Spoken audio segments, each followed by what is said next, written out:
Salam, hamınızı xoş gördük. Kanalımızı izləyən bütün izləyicilərə öz təşəkkürümüzü bildiririk. Bugün mətbəximdə qədim şərq şirniyyatı hazırlayıram. Unlu badı adlanır bu şirniyyat. 3 ərzaqdan hazırlanır. Yağ, şəkər tozu və undan hazırlanır. Çox asan, tez başa gələn bir şirniyyatdır. Xüsusən Türk mətbəxində də bu şirniyyat çox məşhurdur. Un kurabiyəsi adı ilə. Çox dadlı alınır, tez, asan və ucuz başa gəlir. Əgər evə tələsik bir qonağınız gəlirsə, demək olar ki 25-30 dəqiqə arasında süfrənizdə çox dadlı, nəfis və gözəl görünüşlü bir şirniyyatınız olacaq. Bizə nə lazımdır? 125 qram yağ lazımdır. Yağı otaq temperaturunda əritmək lazımdır. Əgər hava soyuqdur, ərimirsə, mikrodalğa sobada da əridə bilərsiniz. Yarım stakandan bir qədər çox şəkər tozu lazımdır. 2 stəkan un lazımdır və ətirləndirici kimi mən vanildən istifadə edirəm. Şərq şirniyyatı olduğuna görə bunun təbii reseptində darçın və hildir və biraz da qabartma tozu əlavə edəcəyəm. Əvvəlcə şəkər tozunu yağa qatırıq. Vanil əlavə edirik və qabartma tozunu. Yaxşı olar ki, əgər hil sevənlər varsa, şirniyyatın təbii dadını və ətrini almaq üçün elə hil əlavə eləyəsiniz. Və şəkər tozu ilə yağı əzib qatırıq.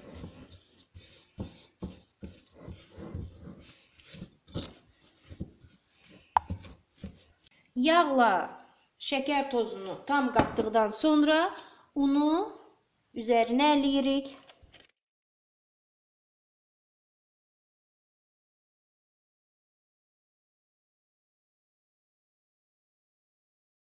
Və artıq xəmiri əlimizlə qatırıq. Və xəmiri yoğurduqca əlimizin istisində yağ əriyəcək. Unu bir yerə yığır, get-gedə xəmir forması alacaq. Bir qədər sizi əvvəldə bu qorxuzmasın. Çünki indi hava soyuqdur, qış ayıdır. Yayda tez əmələ gəlir xəmir. Təbii ki, yağların da yağlılıq faizi fərqlidir. Hər yağ eyni dərəcədə yağlı olmur. Unu tez özünə götürmür. Ona görə də unu yaxşı olar ki, biraz az-az əlavə eləyəsiniz. İndi hər ərzağa etibar yoxdur. Unlar da fərqlidir. Artıq xəmirlərim hazırdır. 2 hissəyə ayırdım xəmiri və belə bir formaya salıram uzun.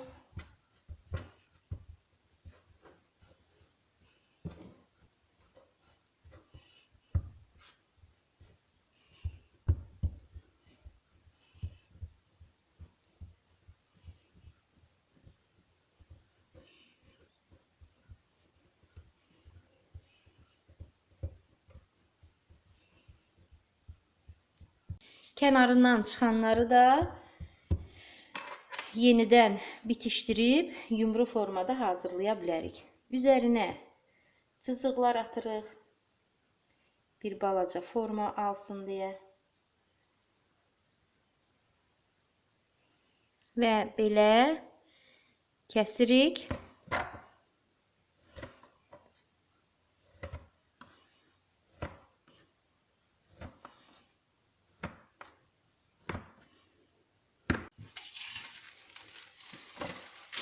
Yağlı kağız sərilmiş listə düzürük.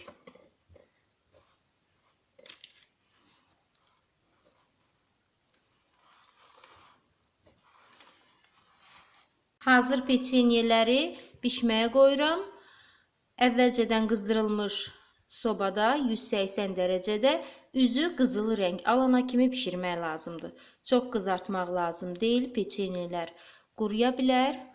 Və sonuncu qalmış xırda kənarlarından bax beləcə bir artığından peçenye hazırlayıram. Yəni bu israfa gedən bir xəmir deyil, sonuna kimi, son qırıntısına kimi hazırlanır. Artıq unlu kətələrimiz, peçenyelər hazırdır. Gördüyünüz kimi çox gözəl də rəngi var. Amma mən bir qədər yaxın yığdığıma görə gördüyünüz kimi pişəndə yağ əriyib bir-birinə yapışıblar. Siz hazırlayanda çalışın biraz aralı yığın. Çünki yağ əridikcə peçenyelər bir-birinə yapışır. Unlu kətələrim, peçenyelər hazırdır. Artıq çay süfrəsinə vermək olar. Soyuduqdan sonra üzərinə şəkər kirşanı səpə bilərsiniz. Çox gözəl görüntü verir. Və sizə bir qədər bu unlu badının, yəni unlu kətənin tarixi haqqında danışmaq istərdim. Bilirik ki, tarixdə fransız yazıçısı Alexandre Dumas Qafqaz səfəri əsərində Azərbaycan haqqında da geniş məlumat verib və Alexandre Dumas Qarabağ xanlığında, Şuşa xanlığında xan qızı Natavanın qonağı olub. Həmən o qonaqlıqda məhz onun şərəfinə açılmış süfrədə bu unlu badının adı çəkilir. Alexandre Dumas çox zərif və nəfis bir dada malik şərq şirniyyatı olduğunu deyir. Bunu deməkdə məqsədim nədir? Yəni bilməliyik. Öz tariximizi, mədəniyyətimizi, bizim xalqa mənsub olan şirniyyatları, yəni bizim xalqın məxsusi özünün olan şirniyyatlarını hamımız tanımalıyıq. Əlbəttə, fransız mətbəxini də, İngilis, türk mətbəxini də bilmək çox gözəldir. Onların da şirniyyatlarını bilmək yaxşıdır. Amma ən yaxşısı odur ki, öz şirniyyatlarımızı, öz tariximizi yaxşı bilək, sahib çıxaq. Bugünlük bu qədər.